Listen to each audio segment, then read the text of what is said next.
কিয়ামতের মাঠে মানুষ প্রত্যেকের হবে এমন গুরুতর অবস্থা যে সে নিজেই এত ব্যস্ত থাকবে।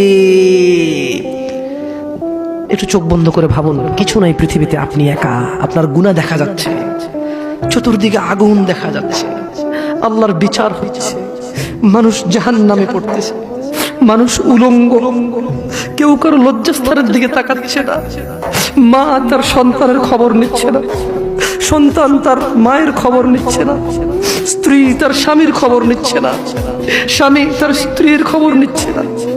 প্রত্যেকের নিজস্ব একটা ব্যক্তিগত ব্যস্ততা, দুশ্চিন্তা, তার টেনশন, আগুনে যাবে নাকি জান্নাতে যাবে তাকে ব্যস্ত করে রাখবে।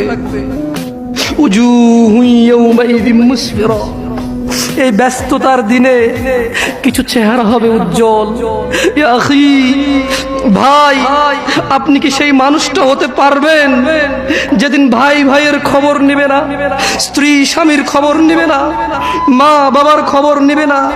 আপনি কি এমন কর্মকাণ্ড করছেন, আপনি কি এমন ইবাদত করছেন যে ইবাদতের কারণে ওই ব্যস্ততার দিনে উলঙ্গ মানুষ, কেউ কারো লজ্জাস্থানের দিকে তাকানোর সুযোগ নাই, তাকাতে ইচ্ছে করবে না, তাকানোর মনে থাকবে না, কোনো কিছু মনে থাকবে না, শুধু বাঁচার জন্য একটা ব্যস্ততা থাকবে। দিনী ভাই, সেদিন আপনি কি এই পৃথিবীতে এমন কোনো কাজকর্ম করতেছেন? আল্লাহ বলছে কিছু চেহারা হবে অনেক উজ্জ্বল।